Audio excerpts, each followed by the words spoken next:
Diretamente do Johnny Studios, aqui em Cachoeirinha, poucas vezes estive tão feliz com um convidado.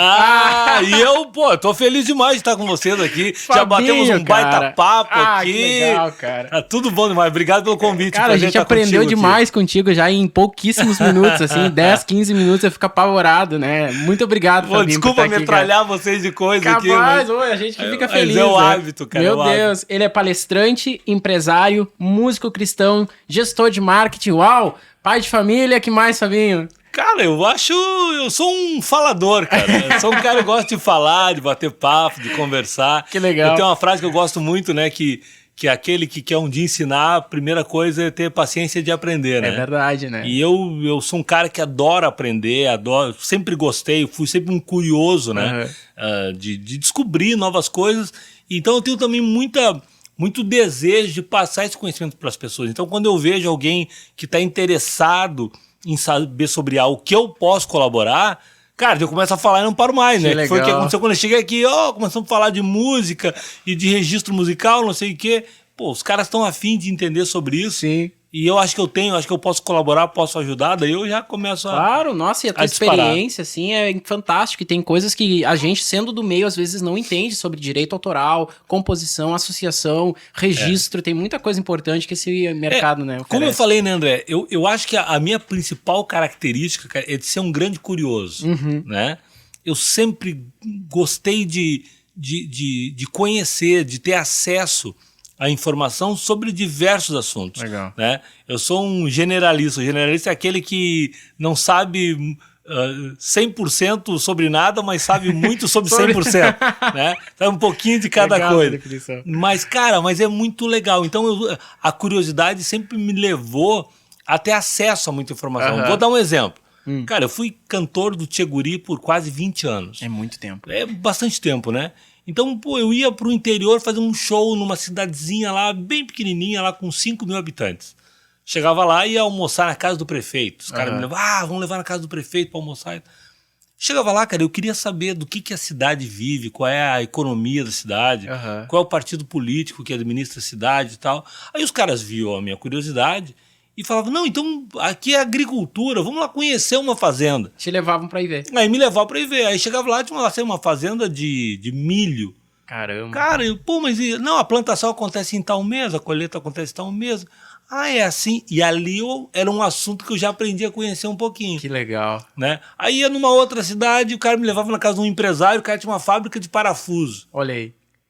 Como é que você faz um parafuso, cara? Pô, tu quer saber como é? Eu gostaria.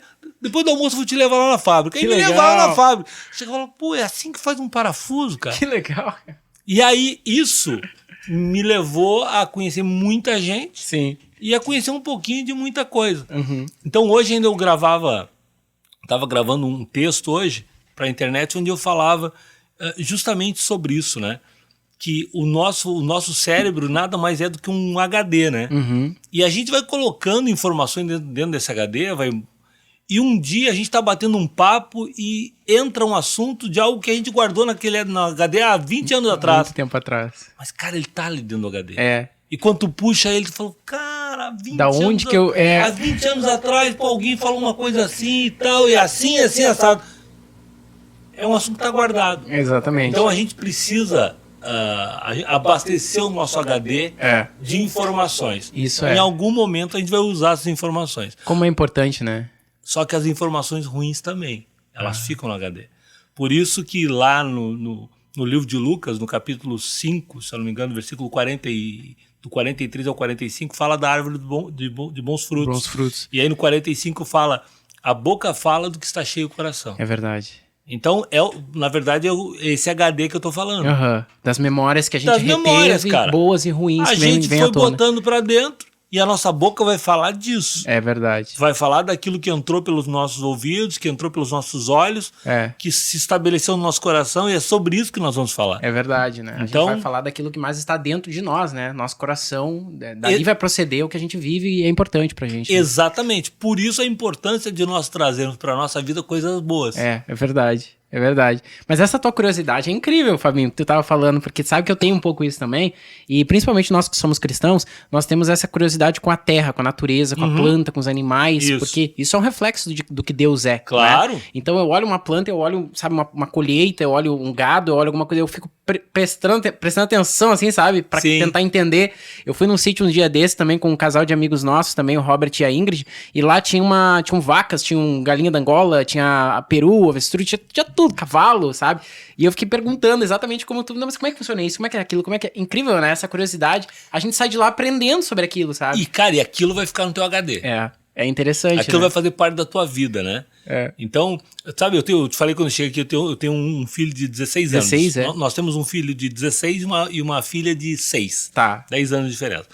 E o meu filho é muito curioso, assim como eu. Né? E, cara, ele é um leitor voraz. Que legal. Ele lê um livro aí de 1000 páginas, aí ele lê em 15 dias, Caramba. 20 dias, ele mata um livrinho de 1000 páginas. Uhum. E, cara, hoje eu falo, ele tem 16 anos, eu converso muito com ele, a gente tem uma relação de muita intimidade, de muita proximidade, né? E agora mesmo a gente estava vindo do litoral, né? Ontem pra cá, e a gente veio conversando sobre várias coisas, e eu fico assim, eu falei, cara, como pode alguém com 16 anos ter tanta informação, saber tanto sobre assuntos tão diversos, inclusive fora da idade dele? E eu mesmo já tenho a resposta, cara. Ele tá buscando conhecimento. É verdade. Ele tá enchendo o HD dele de coisa.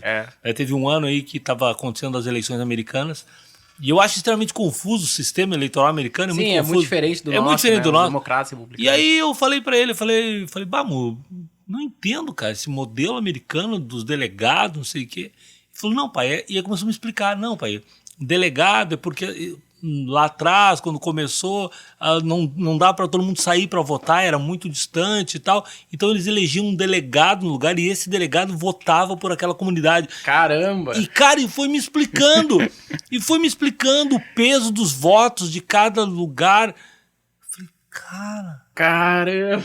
Ele me explicou com 14 anos, eu acho, ele tinha na época. Ele me explicou o sistema eleitoral americano. Caramba, é muita informação rápida e eles acumulam, assimilam, Exatamente. Né? Então, cara, isso serve para coisa boa ou para coisa ruim. Se um jovem ficar acumulando... Né, esses dias também estava na varanda da minha casa lá na praia e de repente chegou uma família não, chegou uma garotada assim e... entraram na casa e daqui a pouquinho botaram uma caixa pra fora e tocaram um funk, largaram um funk ali. Cara, mas com um linguajar, velho. A gente tava passeando esses dias na hora do gasômetro, também tinha. Eu te confesso a minha ignorância, eu não sabia que tinha letras com aquela profundidade, entendeu? Cara, tava eu e minha sogra tomando chimarrão, eu falei, sogra, acho que tá na hora de nós entrar pra dentro e tal. Imagina! Aí até depois, passou um tempinho, eles bateram lá e me pediram, tudo bom? Pô, o senhor não teria uns espetos para emprestar pra gente? Falei, claro que sim e tal. Aí eu fui lá, peguei os espetos e vim, entreguei pra ele. Falei, uma vez me ensinaram uma frase que diz que gentileza gera gentileza. Ele falou, claro, nós acreditamos nisso. Falei, então eu queria pedir uma gentileza pra vocês. Olha aí a sabedoria. Eu tenho crianças e tal, minha sogra aqui, as letras de vocês da música é um pouquinho mais pesado. Será que vocês teriam como não deixar o volume tão alto para que não chegasse o som aqui? Ele falou, não, basta, o senhor nos desculpe e tal, não sei o quê. Aí, e tal, e daí já não... Que sagacidade, né? Essa é a sagacidade que a já Bíblia não fala. rolou mais e tal, mas, cara, aquilo tá fazendo parte da vida deles. É o que eles vão assimilando, né? É o que vão assimilando, entendeu? E eu não perigoso, quero que aquilo né? faça parte da nossa vida. Amém. Me conta um pouquinho da tua história, da tua vida, Fabinho. Como que foi a tua infância, como a tua adolescência? Queria saber um pouco de ti. Cara, eu sou de uma família muito pobre, uma família muito humilde, né? Meu pai era eletricista, minha mãe era empregada doméstica. E quando criança nós morávamos numa casa de 5 metros por 5. Um modelinho tradicional de casa assim de 25 metros quadrados. Caramba. Com aquelas com banheirinho na rua de madeira também. Né? Então, banho de balde, banho de bacia. Era o que tinha lá em casa. A gente não tinha luz elétrica, não tinha energia elétrica. E a falta da energia elétrica na minha casa nos deu a possibilidade de aprender música. Olha. Porque o meu pai era um músico amador, meu pai adorava tocar violão, tocava moda de viola e tal. Então, como não tinha luz elétrica na nossa casa e, consequentemente, não tinha televisão e tal, então a noite escurecia e a gente, então, ia tocar violão com meu pai. Caramba. E daí a gente aprendeu a tocar violão. Eu aprendi, depois ensinei meu irmão, que ensinou meu outro irmão e tal. Então, a nossa história com a música, por exemplo, nós somos em 3 irmãos. Eu, o Alex e o Lê. O Alex e o Lê continuam lá no Tcheguri. Sim. Né? Então, eu sempre falo que nós aprendemos música por uma contingência do momento, cara. A gente, talvez, se tivesse luz elétrica, a gente ia fazer outras coisas, Sim, não sei. Mas aquilo nos fez. Interessante que tu que aprendeu, né? Já mostra curiosidade nisso Isso. também. Tu aprendeu primeiro e ensinou os outros. Até porque eu era o mais velho, né? Que legal. Então meu pai me ensinou umas notinhas ali, um Lá maior, um Ré, um Mi e tal. E ali eu aprendi a tocar. Depois, essa música acabou se tornando uma profissão para nós. Uhum. Também, eu sempre digo que a música, no meu caso, a profissão de músico, ela surgiu muito mais por uma necessidade do que por talento. Como assim? Cara, eu me considero um músico de meia boca pra baixo, assim, entendeu? Mas eu tinha necessidade de ajudar em casa. Precisava ajudar em casa. A nossa família é muito humilde e tal. E aí eu entendi que através da música podia rolar. Uhum. E aí eu arrumei um emprego numa churrascaria. Olha. E lá na churrascaria eu tocava, né, ganhava uma grana e ainda voltava jantado embora, o que já era grande coisa, era né? sensacional, Imagina. né? Pô, ainda comia. Depois os meus irmãos e tal, e ali a gente começou a nossa história de música. Uhum. Aí montamos um primeiro grupo e tal, e aí em 90 nós montamos o Tcheguri. Uhum. E aí com o Tcheguri, cara, o Tcheguri além de sustentar nossa casa, ele nos deu a possibilidade de conhecer esse país quase que inteiro, entendeu? Imagina. Viajei o Brasil todo, de 90 a 92, lá no século passado, a gente tocou muito no interior do norte do Brasil, nos garimpos do sul do Pará. É mesmo? Tocantins, Maranhão. Interessante, o pessoal tem um preconceito, acho que às vezes a música regional, ela não atinge, né? Cara, é que tem toda uma questão cultural aí. Uhum. É que assim, ó, os gaúchos, eles foram migrando do Rio Grande do Sul, aqui pelo oeste catarinense, e eles foram subindo, né? Então, se tu pegar tu sai aqui do Rio Grande do Sul, tu pega o oeste catarinense ali, São Miguel do Oeste, Chapecó, é uma gauchada enorme. Tanto que quando o Grêmio ou o Inter vão jogar em Chapecó ali... Ah, não, tem que fechar com polícia. Coisa porque, cara, porque é uma gauchada. Então, ali eles torcem pros times gaúchos, por exemplo. Aí, depois, tu vai subindo pro Mato Grosso, os gaúchos foram subindo. Todo esse lado aqui. Então, Mato Grosso, né? O Mato Grosso do Sul, Mato Grosso, né? Rondônia. Legal. Então tem gaúcho, cara, até lá em cima. Tem gaúcho até no Amazonas. É verdade. Entendeu? Por causa da agricultura, por causa da criação de gado e tal. Os maiores fazendeiros do Brasil são gaúchos. Né?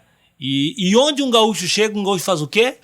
Ele monta um CTG. Um CTG e um churrasco. Ele faz o ato que monta um CTG, né?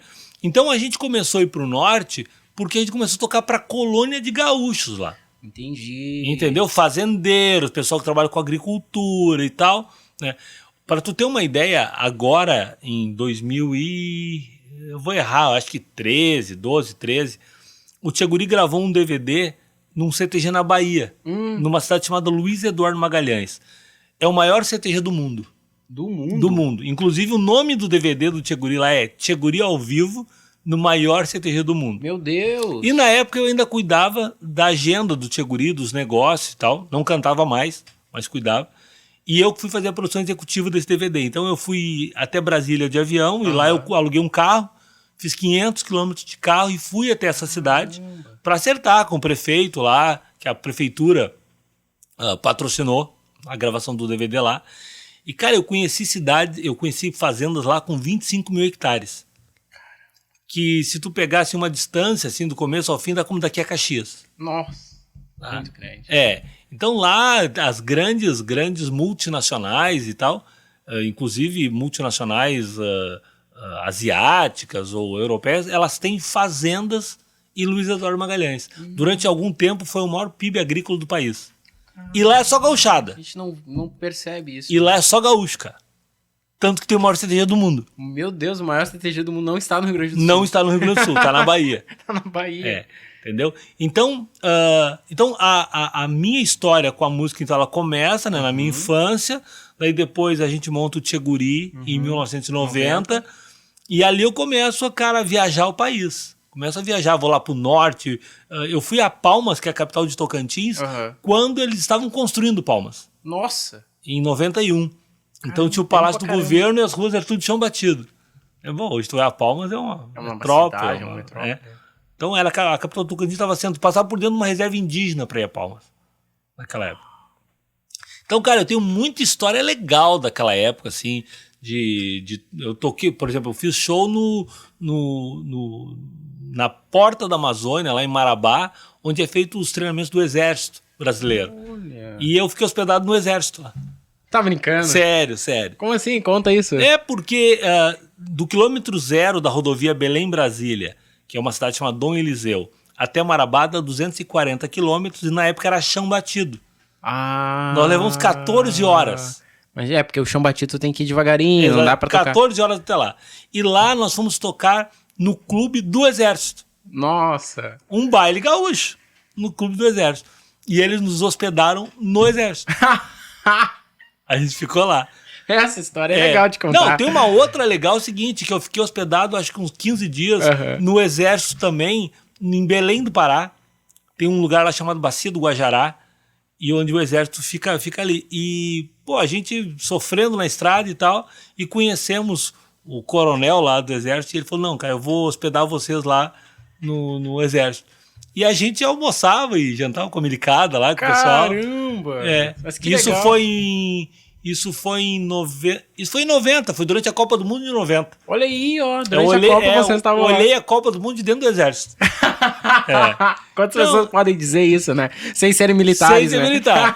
Que legal, então a gente ficou lá, cara, nesse período, ficava lá hospedado lá e ficava fazendo show e tocando na volta lá. Muito interessante, né? E aí depois disso, então a gente começa com a história, depois a gente lança um disco em 93, que foi o primeiro disco da nossa carreira. E foi um disco que foi um divisor de águas assim, na nossa vida, porque a gente veio com algo muito diferente do tradicional, nós éramos gaúchos mais urbanos e tal. E, cara, e daí explodiu. Daí a gente começou a fazer programas de TV como o Show da Xuxa, Bolinha, Raul Gil. Começamos a fazer programas nacionais, Ratinho e tal. E aí, cara, aqueles meninos lá de São Leopoldo que não tinham nenhuma bicicleta velha pra usar, olha aí, agora já andava de carro importado, que legal. Tinha casa com piscina e tal. E, cara, isso transformou muito a nossa vida financeira e tal.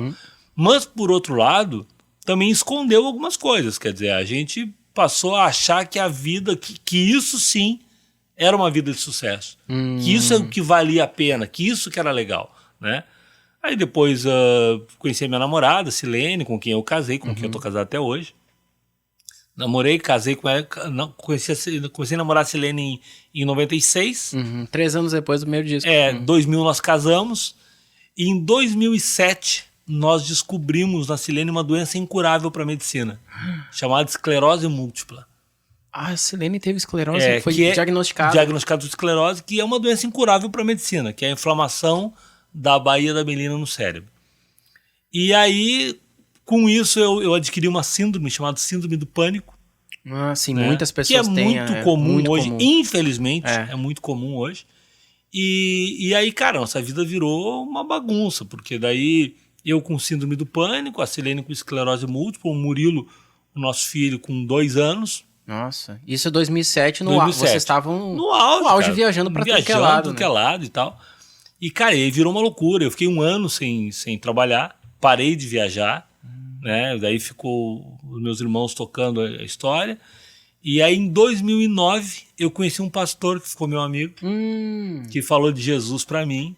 E aí foi quando aconteceu a nossa conversão. Caramba. Então, a nossa conversão, na verdade, aconteceu da mesma forma que acontece a conversão de 99,99% das pessoas. Pela dor. Quando tem um pepino pra resolver. Entendeu? Porque quando tá tudo bem, tu vai levando, né? Levando. Ainda mais num nível como esse de tudo bem, né? Uma coisa é tudo bem as contas estarem pagas, outra é você ter uma... Né, mas tu sabe que é interessante, assim, as minhas contas estavam pagas. O Tchê Guri tava fazendo muito sucesso. Sim. Mas quando chega um caso de doença na família, uma enfermidade como aconteceu com a gente... Que não tem cura, né? Junto com isso, André, acontece uma catástrofe, cara. Porque daí, junto com isso, vem a tristeza, vem a depressão.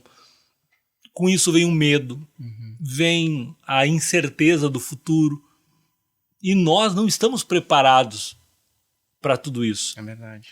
O homem, ele não foi constituído para aguentar o peso da vida sobre os ombros. Se eu sei que depende de mim a solução, cara, isso é enlouquecedor. É verdade.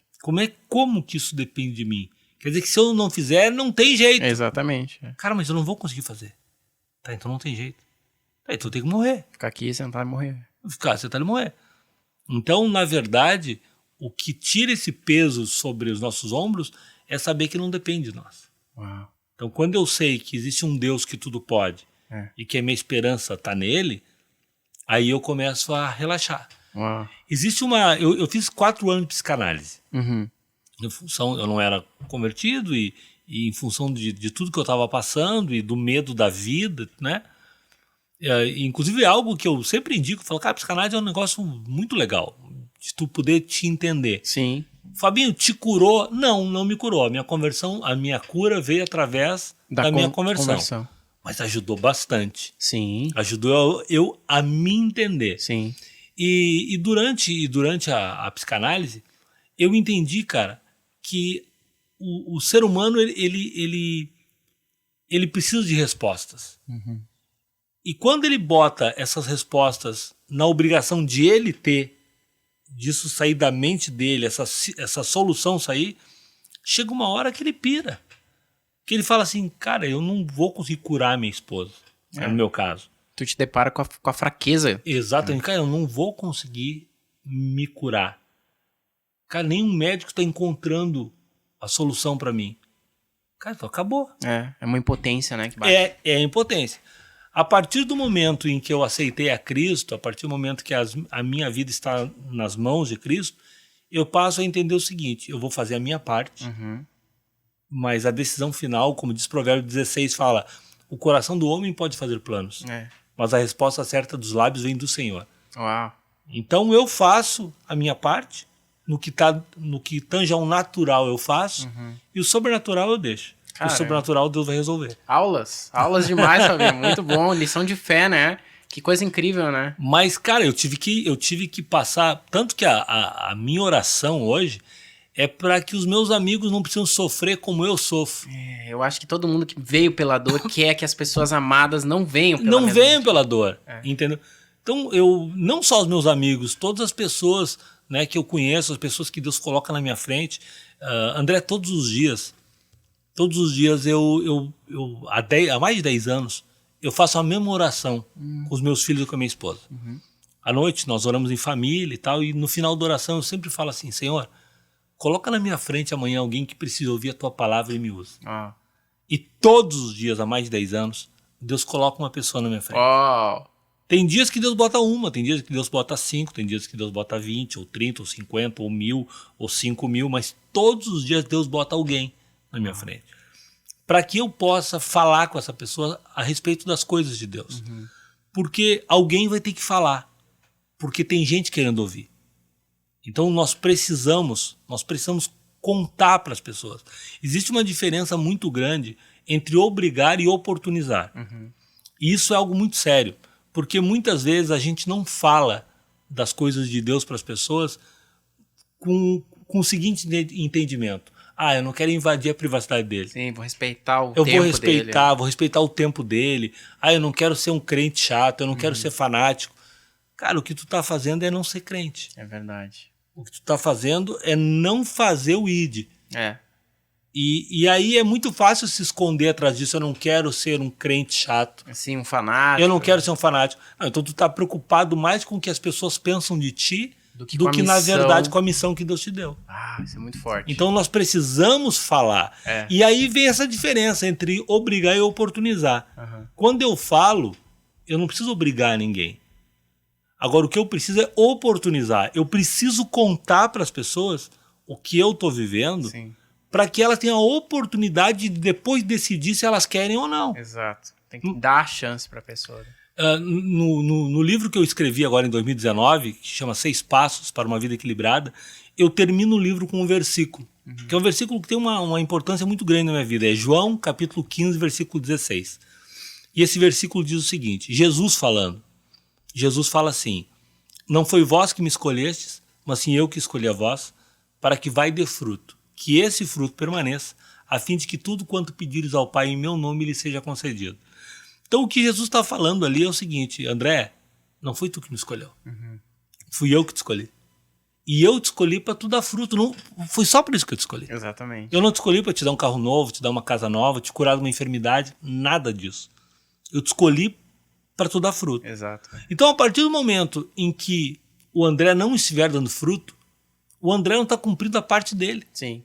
O que ele nasceu para fazer, ele não Ele tá fazendo. não, porque Jesus não sou eu, não é o Fabinho que está falando. É verdade. Jesus falou, olha André, eu te escolhi para dar fruto. É. Ah, mas não chegou o meu tempo. Sabe quando é que vai chegar o teu tempo? Nunca. É. Porque tu não quer ser o crente chato.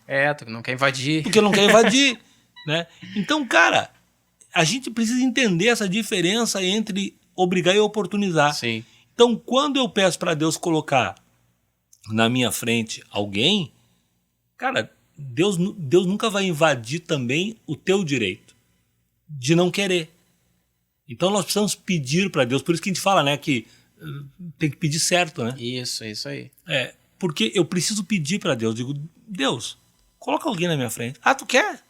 Tá bom, eu vou colocar. É simples assim. Pedir o correto, né? Pedir correto. Porque pedir não recebeis porque pedis mal, né? Ou seja, não tá pedindo certo. Não, o Senhor coloca alguém na minha frente. Que legal. Cara, ele vai colocar. E aí quando ele coloca na minha frente, eu pego o versículo que lá, então quer dizer que Jesus mandou, me escolheu para me dar fruto. E depois ele fala que se esse fruto permanecer, tudo que eu pedi para esse fruto, em nome dele, pô, Deus vai me dar.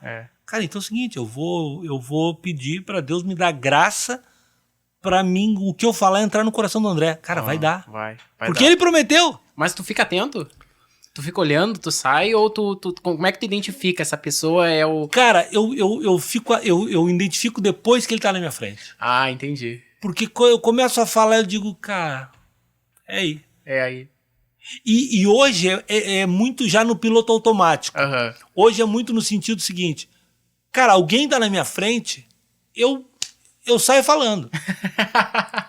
Quando eu vejo, eu tô falando, entendeu?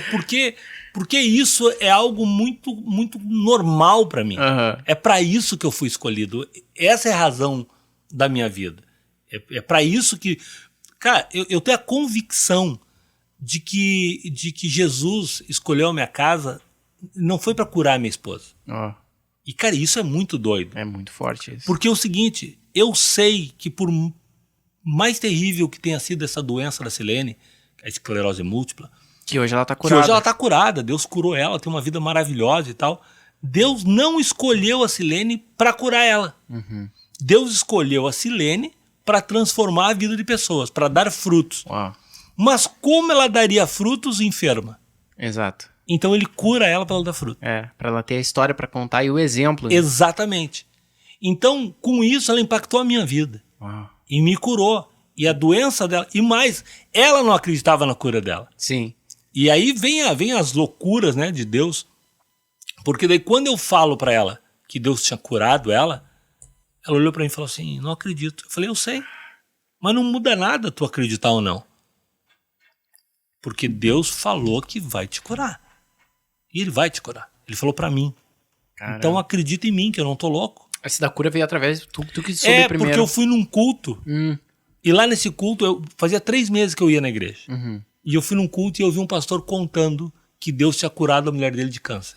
Caramba. E daí eu falei, se esse Deus que eles estão falando aí curou a mulher desse pastor, ele pode curar a minha. Então eu também vou falar com ele. E ele tinha contado uma história de uma conversa dele com Jesus. E ele falava que Jesus era amigo dele. Ó. Eu falei, então eu vou conversar também, ele vai ser meu amigo também. Sim. E eu sentei na minha cama, com a porta fechada, e falei, Jesus, eu não te conheço, eu não sei quem tu é, eu nunca li a Bíblia, faz 3 meses que eu vou na igreja, mas me disseram lá que tu já fez paralítico andar, que tu fez cego ver, e aquele pastor disse que tu curou a mulher dele. Eu quero saber que história Então é é o essa. seguinte, eu preciso que tu cure a minha, Uau. entendeu? E mais, eu quero te agradecer agora pela cura dela. Olha um passo de Eu fé, sei que a já partir de plantou agora fé. ela tá curada, que ela não tem mais nada. E assim, a partir de hoje eu não mando mais de mim. A partir de hoje eu só vou falar o que tu mandar eu falar, eu só vou andar por onde tu mandar eu andar. E eu nunca, sob hipótese nenhuma, vou questionar as tuas ordens. Ó. Saí dali chorando e tal, abri a porta e falei pra minha mulher, Meu amor, parabéns, tu tá curada. E ela falou, tu enlouqueceu, né? Eu falei, não, falei com Jesus agora no quarto ali. E ele me disse que tu tá curada. E ela na época não te acompanhava ainda na igreja? Não, me acompanhava. Ela ia, mas ela tava... Ia, mas tinha dias que ela não ia porque ela não conseguia levantar da cama. Sim. Era muito complexa a relação dela, a situação dela. E antes disso, é que eu pulei uma parte, mas antes disso, quando a gente foi na igreja pela primeira vez, a gente estava separado. Ah. A gente estava separado. Então, um mês depois, Deus restaurou nosso casamento. Uau. Vocês estavam morando juntos, mas separados. Não, nós estávamos morando... Nós não tínhamos nos separado de fato, mas ela morava na casa da minha sogra para minha sogra cuidar dela. Ah, sim. Então, na verdade, era uma separação. Sim, vocês não porque ela estava morando na casa da minha sogra, né? Porque eu não fiz força nenhuma para que ela ficasse em casa. Sim, sim. Tu não mandei ela embora. Mas também não... Não lutou para que ela ficasse não. ali. E um mês depois eu falei, amor, não quer voltar para casa? Ela falou, eu quero, mas como é que tu vai me cuidar? Eu falei, vamos dar um jeito. E ela voltou para casa. Então foi o primeiro grande milagre. Já foi a restauração do nosso casamento. Porque daí ela voltou para casa e nós resolvemos encarar juntos. É interessante, Fabinho, isso que tu tá falando, porque se tu for observar, o primeiro milagre de Jesus acontece em um casamento, dando a entender que a família, ou seja, aquela instituição é importante para Jesus, né? A primeira manifestação dele foi em Caná da Galileia, né? Multiplicando, aliás, transformando água em vinho em um casamento. Isso dá um indicativo pra gente que a primeira restauração que Jesus vem trazer é de fato no casamento, né? Assim como aconteceu contigo. E foi exatamente o que aconteceu na minha vida, porque através da restauração do nosso casamento, veio a restauração da nossa vida. Porque daí veio a cura da Silene, veio a minha cura, entendeu? E aí eu tinha feito um acordo com Jesus. Eu tinha dito, Jesus, tu vai curar minha mulher, eu sei que tu vai curar, e a partir de hoje eu não mando mais em mim. Tá, e daí veio a cura, e agora? E aí? Cara, e aí começaram a acontecer umas loucuras danadas, entendeu? Meu pai. Primeiro, 6 meses, tô na igreja, 3 meses, aconteceu essa minha conversa com Jesus. 6 meses eu tô numa emergência, uma emergência do plano de saúde, tinha levado meu filho, que ele tava com febre, e eu olho, tem um menininho chorando, assim, e a mãe chorando e tal, e Deus falou assim, vai lá e ora com ele. Olha. Eu falei, cara, mas como orar? Orar o quê? Sim. Eu não sei orar, eu não sei, né? E aí, fiquei ele, não vou, né? Como assim orar, né? Aí eu vou orar o quê? Daí, e aquela voz continuou falando comigo, vai lá e ora com ele. Aí, cara, eu levantei e fui lá onde tava aquele menino. Era Guilherme o nome dele. E aí eu falei... Baixei assim e falei... Ei, como é que é teu nome? Ele falou, Guilherme. Era um menininho, uns 6, 7 anos. E eu falei... Guilherme, o que tu tá sentindo? Daí ele falou, tô com uma dor aqui. Botou a mão na barriga, assim. E aí veio a mãe dele. Tava no balcão entregando documento e tal. Daí eu falei assim, o que ele tem? Ela falou, os médicos disseram que ele tá com um problema no coração e tal, não sei o quê. Eu falei, eu posso orar com ele? Daí falei aquilo, mas já pensei, cara, tô doido, como é que, né? E ela falou, claro. Eu falei, meu Deus, o que eu vou dizer? O que eu faço? Né? Eu não, cara, nunca... E aí eu lembrei que um irmão da igreja tinha dito um dia num bate-papo, lá nesses 6 meses, ele falou que o sangue de Jesus tem poder. E eu lembrei disso, cara. E aí eu tava agachado ali, eu botei a mão nele e falei assim, Senhor, derrama o teu sangue sobre o Guilherme, porque o sangue de Jesus tem poder. É pior que... Cara, quando eu falei isso aí, cara, o menino começou a vomitar. Meu Deus. Começou a vomitar e eu me desesperei, né? Eu falei, cara, o que aconteceu? Deu errado, né? Porque a pessoa não sabe, deu errado. Pô, cara, o que aconteceu? Daí nisso chamaram Guilherme, chamaram o menino, Murilo, chamaram meu filho, cara. E aí eu fui pra rua e comecei a chorar e tal. Peguei o telefone e liguei pro meu pastor. Falei, pastor, eu tô aqui assim, aconteceu assim, assado. Ele falou, filho, não consigo falar contigo agora. Tô numa reunião aqui em Porto Alegre e tal, mas vai de noite lá na igreja pra gente conversar. E aí eu fui de noite na igreja. Cheguei lá, falei pra ele, pastor, aconteceu assim, assado e tal. Ele começou a rir. Falei, por que o senhor tá rindo, pastor? Ele falou, lembra que tu combinou com Jesus? Que tu ia fazer tudo o que ele mandasse, tu nunca ia questionar as ordens dele? Ele falou, cara, não tinha ninguém melhor que tu, lá ele usou tu mesmo. Ele falou, olha na aí, falta de outro, ele brincou com... Na falta de outro, ele usou tu, entendeu? E foi. Eu falei, é assim, pastor? Ele falou, é assim. É assim. Legal, Jesus não quer os capacitados. Jesus capacita aquele que eles escolhe. Ele falou, então... Aí eu falei, cara, que loucura. Então quer dizer que não depende de mim. Depende de Jesus. Ele capacita. Eu falei, cara, mas isso é uma barbada. Dá um alívio, né? Pô, isso é uma barbada, isso é bom demais. Por isso que o fardo é leve. Cara, e aí a partir dali, tu imagina, eu tava 6 meses na igreja, isso já fazem quase 13 anos, né? A partir dali, naquele dia eu entendi, 6 meses de igreja, que não dependia de mim. Que era só eu fazer o ID, só eu ir, só falar que Jesus, o Espírito Santo, ia dar um jeito de resolver as coisas. Que legal. Então fazem mais ou menos 13 anos que eu abro minha boca e falo. Né? E eu gosto muito também, André, de uma frase de Agostinho, que os católicos chamam de Santo Agostinho. Sim.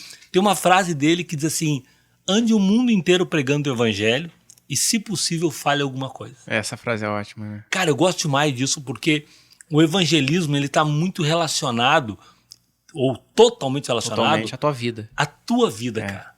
A tua vida, ela realmente é a grande pregação. É verdade. As pessoas olharem pra ti e falam assim, cara, eu queria ter uma vida igual a desse cara. Eu queria ter uma família igual a desse cara. Eu queria ter uma relação com os meus filhos ou com a minha esposa, igual esse cara tem. É isso que eu queria ter pra mim. Isso é muito forte, cara. E aí, cara, isso, mas ao mesmo tempo que essa é a grande pregação, cara, esse é o grande desafio. É o mais difícil de tudo, né? Tu viver o que tu prega. Entendeu? Então, muitas vezes eu me deparo com essa pergunta, quando às vezes tem que tomar uma decisão e tal, eu falo, cara, o que Jesus faria aqui? Qual a decisão que ele tomaria? Cara, eu nunca vou conseguir ser 0,0001% dele, mas, cara... Só o fato de pensar já muda, né? Eu preciso tentar pensar o que ele pensaria, entendeu? Exatamente. E tentar chegar o mais próximo que eu conseguir. Vai ser quilômetros de distância, verdade. Mas, cara, mas eu vou ter que tentar chegar... E isso chama caráter cristão. E é isso que vai impactar a vida das pessoas no nosso entorno, né? Tu falou de frases, né? E frases são, Fabinho, desculpa, entrando aqui. Frases, eu amo frases também, cara. E a tua vida toda, basicamente, nesses últimos 10 anos de oração, se resume numa frase do pastor Bill Johnson, que é incrível. Ele fala, nós devemos a todo mundo o encontro com Deus. Ou seja, isso, nós devemos, né? O ID é pra todos, né? É o oportunizar que eu falo. É o oportunizar. Então... Eu preciso, cara. Eu tenho uma obrigação de oportunizar as pessoas a conhecerem Jesus. Depois, elas decidem se elas querem. Aí é com elas. É com elas, entendeu? Mas eu tenho que oportunizar. Eu tenho que falar com elas sobre isso.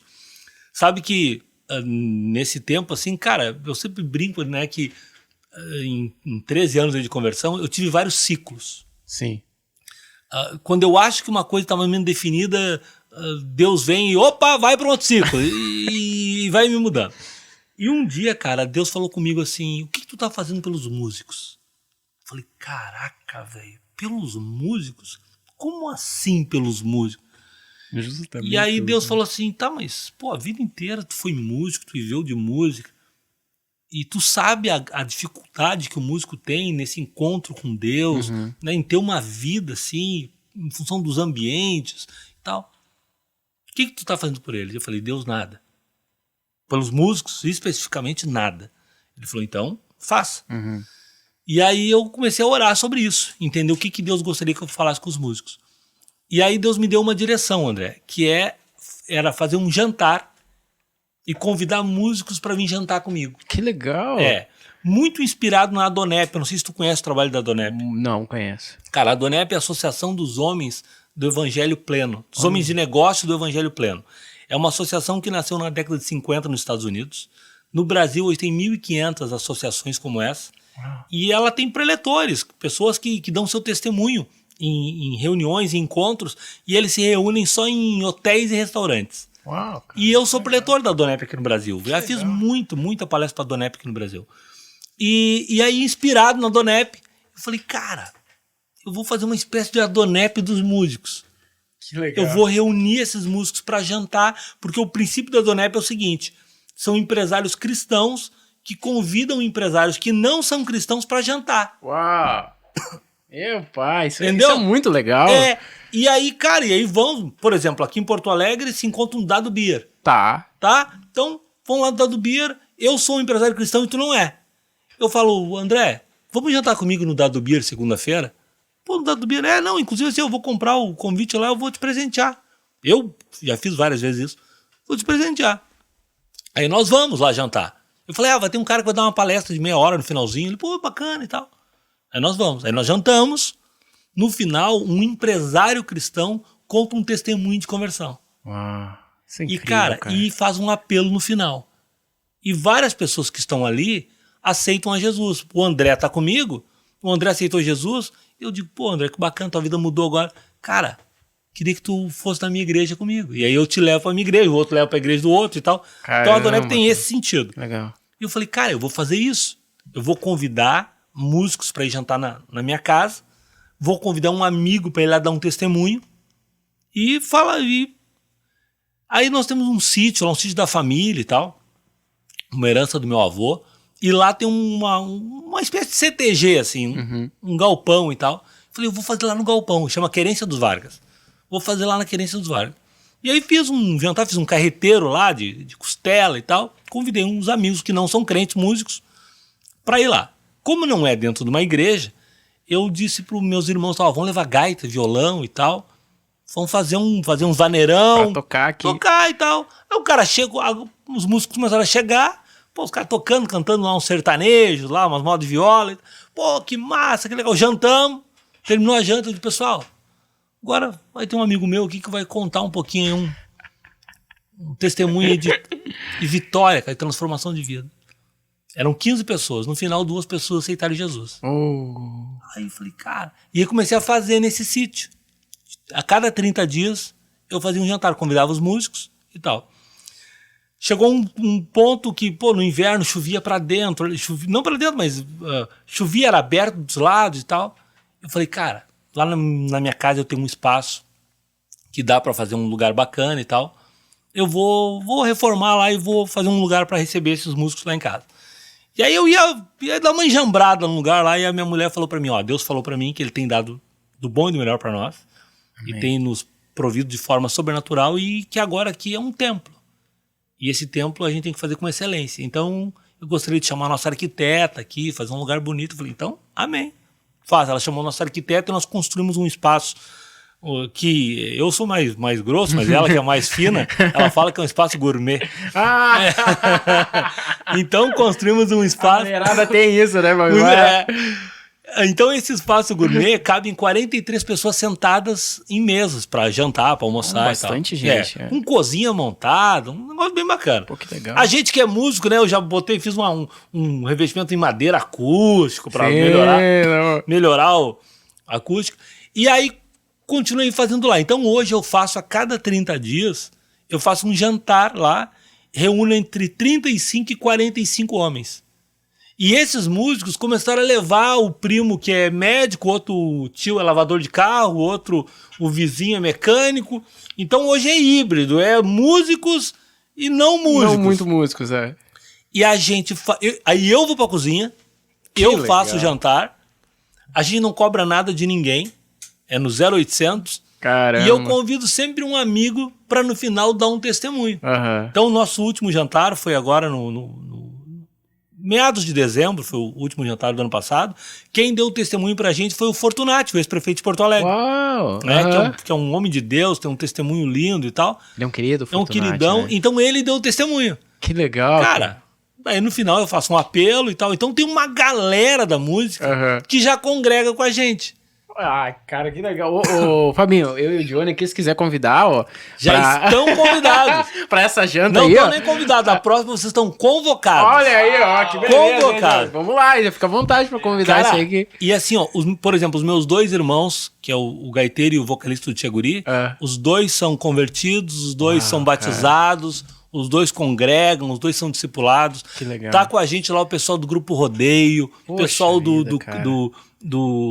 Eco do Pampa, do Pátria Gaúcha, tem várias bandas gauchescas e tal, tem pessoal de rock. E que legal, cara. Estão já congregando com a gente, entendeu? Estão congregando com a gente. Então, hoje a gente faz também um culto a cada 15 dias para que esses músicos consigam ir com a família na segunda. Uau, porque no final de semana... Perfeito isso. Deus falou comigo semana passada sobre isso, cara. De ter um culto segunda para atletas, jogador de futebol, cara. porque o cara trabalha no final de semana, né? É isso.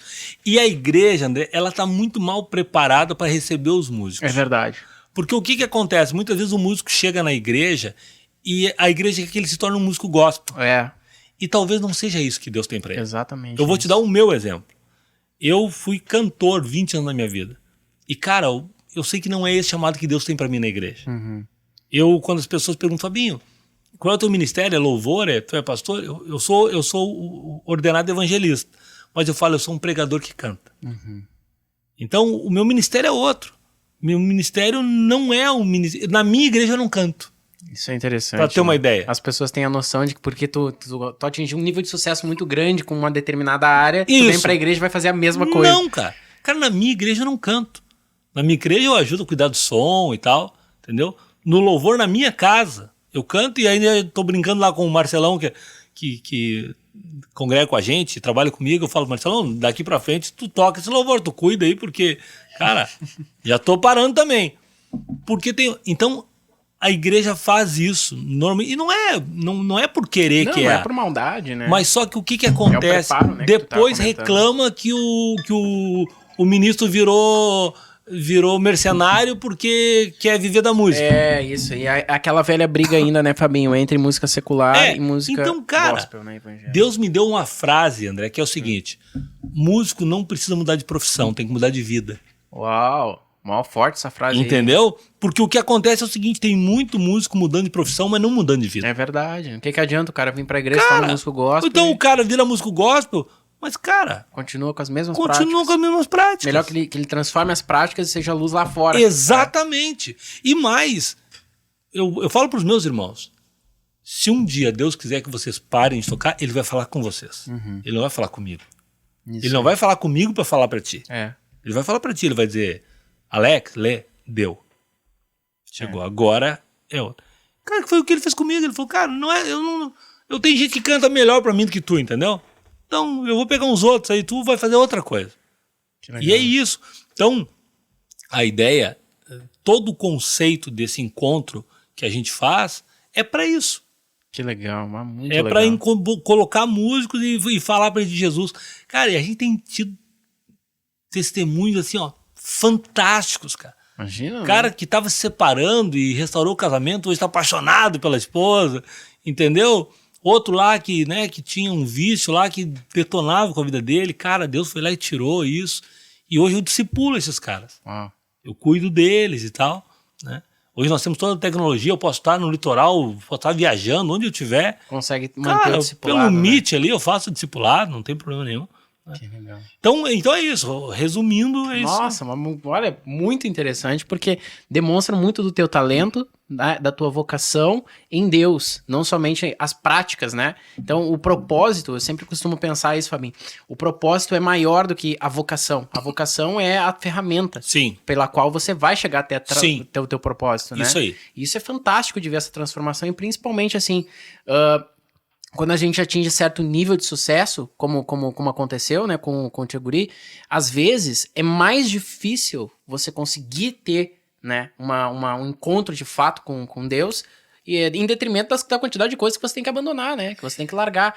Exceto no teu caso, que foi um caso específico, né? Sim. Mas eu vejo que acontece isso. E aí eu queria que tu passasse, assim, falasse o que tu vai falar, mas já passasse para os músicos que não estão numa situação, assim, de perigo, né? Que estão com uma relevância, com sucesso, uma mensagem para eles dizendo, olha, nem sempre vem pelo meu caso, o meu foi específico, mas você deveria pensar, de repente, em tal e tal coisa. É que, na verdade, o que acontece, André, é que, assim, ó, muitas vezes, os músicos não querem nem ir na igreja, porque eles ficam pensando assim, ó, pô, mas e se eu for e eu gostar?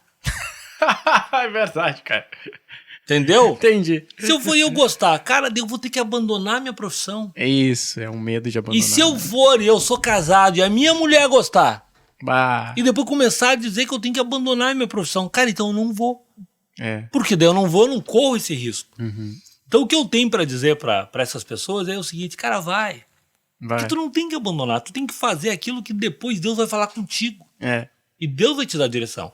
E Deus jamais vai tirar da nossa vida qualquer coisa que nos faça falta. É verdade. Isso é muito forte também, hein? Uau. Cara, eu gosto muito de uma passagem quando Abraão sobe o Monte Moriá com Isaac, para sacrificar Isaac. A Bíblia diz lá diz nessa passagem que quando ele pega 2 servos e ele sobe com Isaac, ele caminha 3 dias, e ele chega no pé do monte, ele fala assim, ó, ele fala para os servos, eu e o rapaz subiremos ao monte e após adorarmos ao Senhor, voltaremos. E eu pensei, falei, cara, como voltaremos? No plural, né? Tipo, eu e ele voltaremos. Não, mas não vai voltar só eu. Vai voltar só eu, Porque ele vai ser sacrificado lá. Então, volta. Cara, que ele sabia que Deus não ia tirar dele algo que lhe fizesse falta. É verdade. Deus jamais vai te pedir que tu entregue pra ele uma coisa que faça falta. Uau, cara, isso é muito forte, cara. Deus só vai te pedir que tu entregue pra ele coisas que não vão te fazer falta. Vai pedir pra te entregar o teu pecado, o teu vício, o teu medo. É isso que ele vai. Ele vai pedir coisas que só te ajudam. Ele não vai dizer assim, ó, André, faz o seguinte, ó, vem comigo e me entrega a tua casa. Não, cara, tu precisa da tua casa pra morar. Cara, me entrega o teu filho, me entrega a tua mulher. Cara, ele não vai fazer isso. Se ele tivesse pedido o Isaac pra mim ou pra ti, nós não tínhamos nem ido até o monte. É verdade. Entendeu? Porque nós não temos essa fé. Mas Abraão é o pai da fé. É o pai. Então ele disse, tá bom, eu vou ir. Ele tá me testando. Tem uma confiança, né, ele tá me testando. naquilo que vai acontecer. Ele não vai tomar o Isaac de mim. Ele não vai fazer isso. Então, Deus não vai te pedir pra ti... Se Deus um dia pedir pra ti, músico, pra tu parar, é porque não faz mais falta pra ti. Senão ele não vai pedir. Ele não vai pedir pra tu parar de tocar e não ter o que comer. Então ele vai dizer o seguinte, ele vai falar pra ti o seguinte, cara, continua tocando, só que assim, ó, me entrega o teu adultério. Ai. Me entrega ele. Me entrega o teu vício. Me entrega a tua mentira. E ele vai tomando isso, ele vai te pedindo pra te entregar. Que paulada. Entendeu? E fica com a música, cara. Fica com o teu sustento. Vai trazer o leite pro teu filho, vai trazer a comida pra tua esposa. Caramba, Fabinho. Que coisa forte isso, Fabinho. Que conselho tu daria pra um músico que ainda atua no secular e se sente condenado pela igreja por tocar ainda no meio secular? Cara, procura alguém que entenda isso. Sabe, conversa, abre teu coração. Eu vou contar 2 casos diferentes para te dizer que tem 2 caminhos. Tem um caminho de uma pessoa que congrega conosco e eu encontrei ele no meio de uma feira em São Paulo, ele é aqui de Novo Hamburgo, e encontrei ele, fazia muitos anos que eu não via ele e tal, encontrei ele, e ele falou, pô, cara, precisava falar contigo, vi que tu lançou um livro e tal. Eu falei, realmente, até tem na bolsa aqui, vou te dar ele pra ele. Dei um livro pra ele, e ele pegou o livro e falou assim, cara, eu preciso... Tu carrega, desculpa, Sim, tu carrega. Que sempre carrego. Daí eu dei o livro pra ele e falei assim, cara, eu preciso voltar pra Deus. E eu falei assim, como voltar pra Deus? Aí tu já pegou, já. Não, porque assim, cara, eu não sonhava que aquele cara um dia tinha tido qualquer relação com Deus. Caramba, isso acontece. E ele falou assim, não, cara, eu sou desviado há 25 anos. Olha aí, ó. Daí eu falei, tem uma janta dos músicos lá em casa e tal, assim, tipo, vai estar em Novo Hamburgo semana que vem? Ele falou, vou, vai lá jantar comigo. Canal, né? E daí ele foi e tal, reconciliou com Cristo, e aí ele contou o testemunho dele pra mim depois. E o testemunho dele é o seguinte, ele falou assim, eu vou te contar por que eu me desviei. Ele falou, eu era jovem, tocava na igreja, tinha vindo do Mato Grosso, embora pra cá, e aí um dia eu cheguei pro meu pastor e falei, pastor, como a igreja não tem condições de me bancar, de pagar e tal, eu arrumei emprego numa banda. Eu vou tocar numa banda e aí eu vou mantendo os cultos e tal, só que eu vou trabalhar na noite. E o pastor olhou para ele e falou assim, não, filho, tu escolhe agora, ou a igreja ou a banda. E ele falou, Fabinho, eu optei pelo estômago. Mas lógico. Eu precisava comer. Claro. Então o que eu fiz? Fui e nunca mais voltei, fazem 25 anos. Caramba. Então faltou sabedoria. Uma outra história de uma outra pessoa que está conosco também, que ele um dia era um músico, tinha programa de rádio também, numa cidade do interior, e ele resolveu, tava com o coração doendo, cara, cheio de problema, relação conturbada e tal. Vou numa igreja. Olha aí. E escolheu uma igreja lá na cidade e foi. E aí ele, foi lá, o pastor pregou, ele curtiu pra caramba tudo que aconteceu ali. Quando ele tá saindo, indo embora, um obreiro da igreja na porta olhou para ele e falou assim: eu te conheço. Tu é daqui da cidade? O que tu faz? Daí ele falou assim: eu sou músico. Sou músico radialista, tem uma banda de música gaúcha. E a pessoa olhou para ele e falou assim: mas tu sabe, né? Se tu quiser continuar frequentando aqui, tu tem que largar da banda, né? Nossa, falou pra ele isso. Ele falou na porta ali. Ele falou: não vou precisar largar, porque eu nunca mais vou vir mesmo. Puxa vida. E aí, se passaram 15 anos até ele entrar numa igreja de novo. Então, isso afasta as pessoas. Afasta. Então, o que eu sugiro para quem ainda tá na noite, tá tocando e tal, cara, muda de vida. Conversa com o teu pastor, né, se tu já tem um pastor, e se tu tá na noite e tá com o teu pastor, é porque ele entende isso. Se tu ainda não tá numa igreja, ou se tu um dia esteve numa igreja, mas agora não tá mais, porque na igreja que tu tava não aceitavam isso, cara, procura um outro pastor, procura um irmão, fala com alguém. Pô, cara, será que tem um pastor que poderia me aconselhar, conversar comigo sobre isso, que entenderia, será o fato de eu estar na noite e eu querer ir com a minha família na igreja? Cara, Deus vai botar um pastor certo na tua frente. Vai botar alguém na tua frente que vai entender. O que eu quero deixar claro é que eu não tô querendo aqui criar um conceito de que, não, tu vai ficar na noite fazendo festa aí.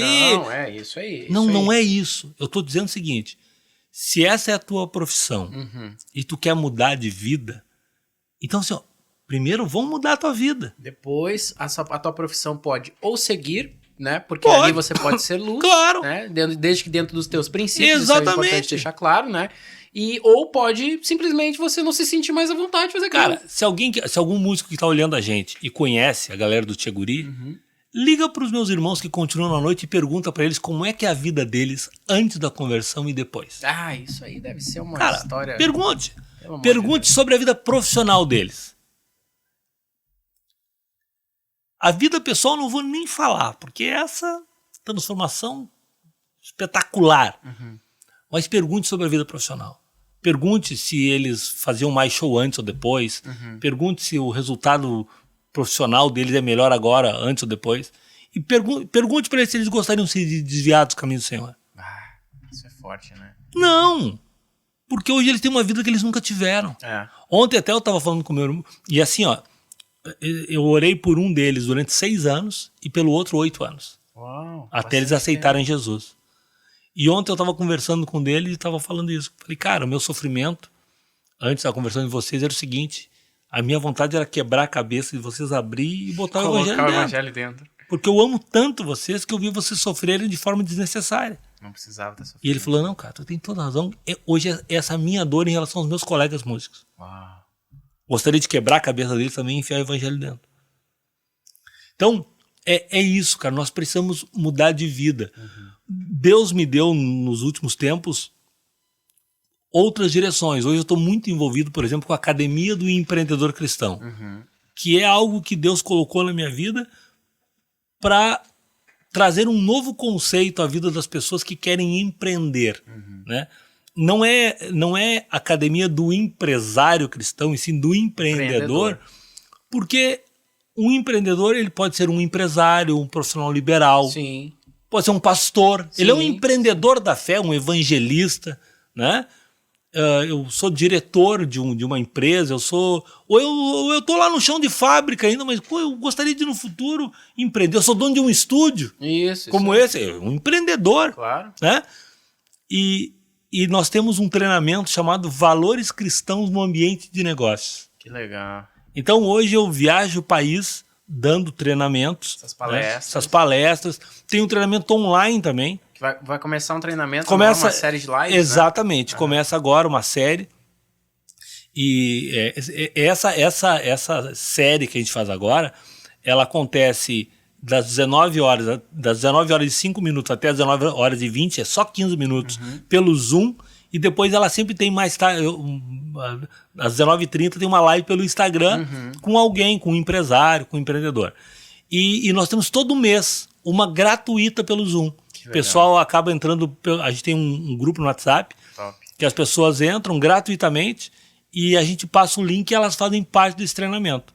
E tem também treinamentos pagos, que são imersões em hotéis, em lugares que a gente faz Brasil afora. Quer dizer que se uma igreja, uma empresa cristã, ou um chefe, um gestor quiser te contratar, tem como também. Tem como também. Legal. A gente tem feito também, André, em algumas igrejas sem cobrar, né? Que é uma outra coisa. A gente faz uma noite, assim, daí não são treinamentos tão extensos, mas uma noite onde a gente coloca isso, sobre os valores cristãos no ambiente de negócio. Eu sempre falo que mesmo o cara que é ateu, cara, o cara curte um valor cristão.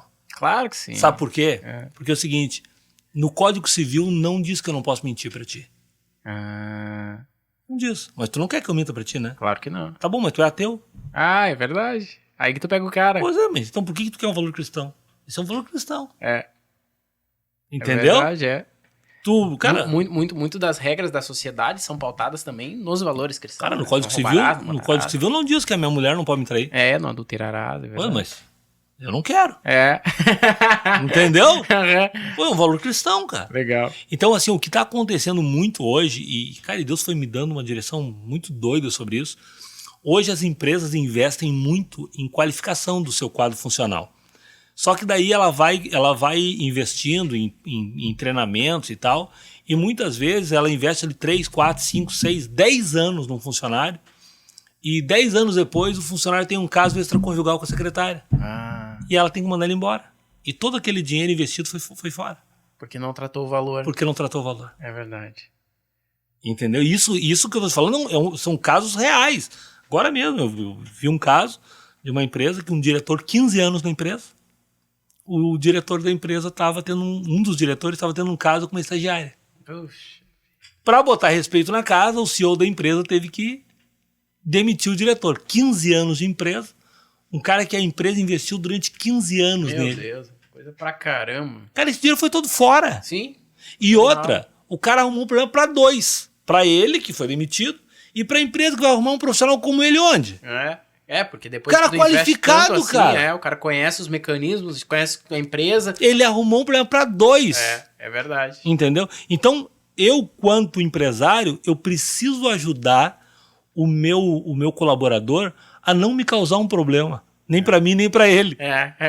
Entendeu? É verdade. Eu preciso que esse cara fique comigo, cara. Ou se ele sair daqui, ele saia para um lugar onde tem um tempo. Tipo assim, eu tô tão grandão que eu vou precisar sair, Fabinho. Eu não vou mais poder ficar contigo. Tá, então foi assim, então me dá um tempo pra gente treinar um outro cara pro teu lugar. Isso. E aí tu vai. Mas num caso desse, no outro dia de manhã eu tenho que mandar o cara embora. Até na mesma hora que descobre já tem que... Exatamente. O cara dorme já demitido. Exatamente. Então, por isso que a academia, o pessoal pode entrar no site academiadoempreendedorcristão.com. Olha aí, legal. Pode entrar lá pra entender, lá tem o WhatsApp, tem as redes sociais e tal. Então, a gente está disseminando os valores cristãos no ambiente de negócio. E se o pessoal quiser te encontrar, Fabinho, como é que é nas redes sociais? Fabinho Vargas Oficial. Em tudo, né? Chega ali, cara, Fabinho Vargas Oficial e bota. Tô lá no LinkedIn também, Fabinho Vargas. Que legal. Né? Mas no Instagram, cara, manda um direct, me encontra ali, bate papo, conversa por ali. Legal, tá? E isso é uma marca tua também, que eu sempre falei com outras pessoas, é muito acessível, né, Fabinho? Então as pessoas às vezes têm um bloqueio, não tenho, né, gente? Principalmente se for uma palavra assim de vida ou morte, podem falar comigo, podem falar com o Johnny, podem falar com o Fabinho, porque é muito acessível, né? Tu é uma pessoa muito acessível também, né? Cara, mas sabe o que é? É que eu acho assim, eu acho que o fato de ser acessível é uma questão de inteligência. É verdade, eu também penso Porque o que acontece? Tu pode perder oportunidades por uma falta de ser acessível, entendeu? Pô, de repente tu imagina o seguinte, tu me mandou uma mensagem através do direct do Instagram. Pra gente estar hoje aqui. Cara, se eu não tivesse olhado a tua mensagem, se eu não tivesse dado um retorno e tal, cara, a gente tava deixando de ter esse baita papo aqui. É verdade. A gente tava deixando de se conhecer e tal. Eu já aconteceu coisas assim, cara, de eu fechar negócios, inclusive, porque eu fui tomar um café com alguém. Que legal. Né? Nesse treinamento que a gente vai fazer agora, na próxima semana, uma das aulas é sobre conexões. Uau. Só sobre conexões. Cara, conexão é fundamental. O network é incrível hoje. Ninguém vai a lugar nenhum sozinho. Tu precisa conectar com pessoas. É verdade. Né? E nós que somos cristãos, cara, a gente mais ainda. Porque através de uma conexão, eu posso servir na vida de alguém. Entendeu? Eu tenho vários clientes que aceitaram Jesus através da vida da minha família. Amém. sabe? Eu tenho fornecedores Sim. que aceitaram Jesus através da vida da nossa família. Pô, show de bola, cara. Eu tenho funcionários que trabalham... Pô, a gente ficou extremamente emocionado no final desse ano. Nós temos uma moça que trabalha conosco lá em casa, que é nossa secretária lá em casa. Uhum. E ela mandou uma mensagem no final de ano dizendo, olha, eu quero agradecer, né, por esse ano maravilhoso, mas principalmente pelo fato de vocês terem me apresentado Jesus. Isso foi o que mudou a minha vida, ela falou. Caramba. Cara, isso aí não tem que pague, né? Não tem o que pague, cara. É, uma pessoa dizer pra ti que através da tua vida mudou a vida dela. Não tem que pague. Então é isso que vale pra gente. Então, cara, esse negócio da acessibilidade, assim, ó, eu não hoje pra mim é um pouco mais complicado, às vezes eu demoro um pouco pra responder e tal, mas eu tenho 2 pessoas que me auxiliam no ministério, mas, cara, a gente responde todo mundo. Eu digo a gente porque, às vezes, eu não tenho tempo, eu faço o primeiro contato, por exemplo, e é algo mais demorado, alguém quer ver uma agenda, um troço, eu falo assim, ó, ok, eu não tô conseguindo ver agora, mas eu vou te dar o telefone, por exemplo, do Marcelo, tu fala com ele lá, qualquer coisa, tu me encontra aqui de novo, e tu fala aqui, mas tá à disposição. Legal. Né? A gente mesmo, quando a gente falou primeiro, eu falei, cara, não consigo agora e tal, tô indo pro litoral. Sim, nós tivemos uma demorinha pra marcar, mas, cara, primeira vinda minha pra cá, eu vou te chamar. Que legal. Eu botei lá na minha agenda lá, cara. Isso é legal porque tu honrou, né? Chamaram o André. É verdade. E foi tu quem me chamou, né? Eu até tava deixando essa semana e ia chamar na próxima, mas isso é muito legal. Falei, cara, eu vou pra São Leopoldo, cara, pô, eu tenho que falar com o André. Que legal. Lá pra marcar pra gente fazer o podcast.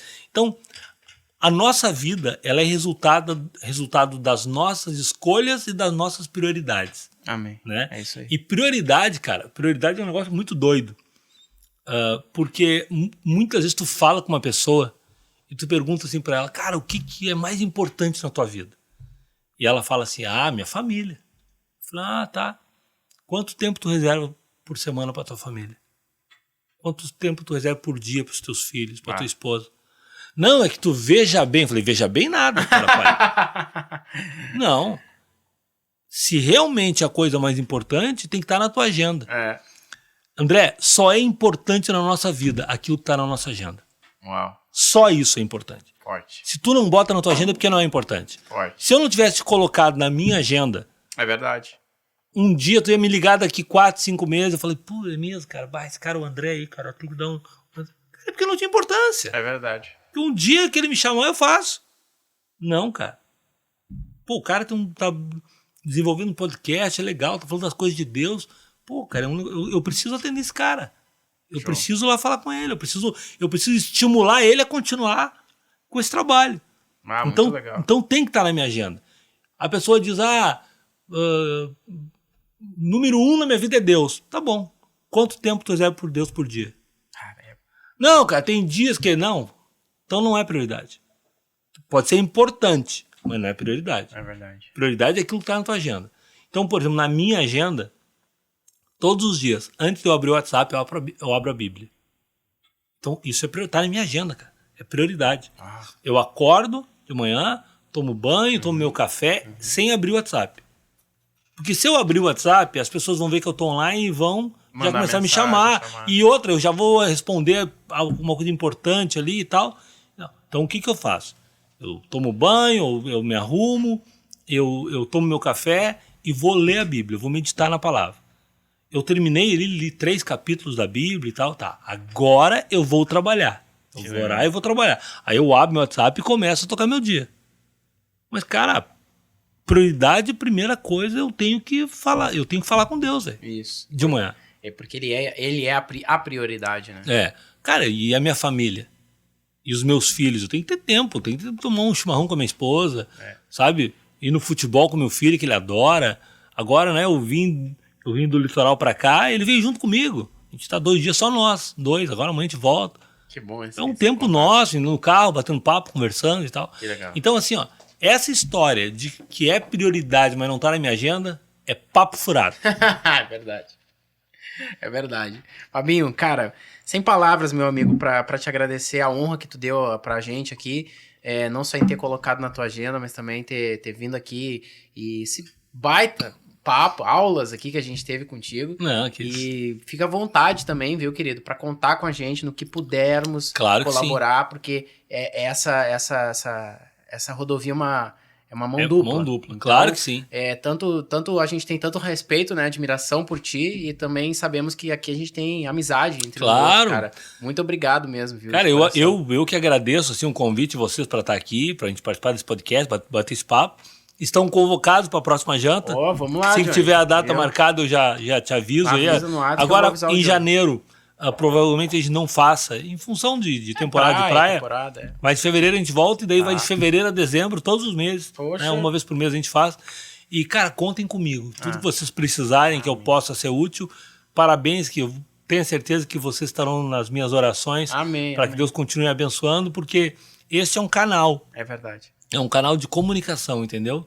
De evangelismo, de falar das coisas de Deus para as pessoas. E isso é fundamental. De novo, é oportunizar as pessoas de que elas tenham acesso a esse conteúdo. Amém. Muito obrigado, gente. Diretamente do Johnny Studios aqui em Cachoeirinha, e o meu parceiro Johnny recebendo esse incrível Fabinho Vargas. Até a próxima. Curtam, compartilhem e muito obrigado por terem assistido até aqui. Valeu.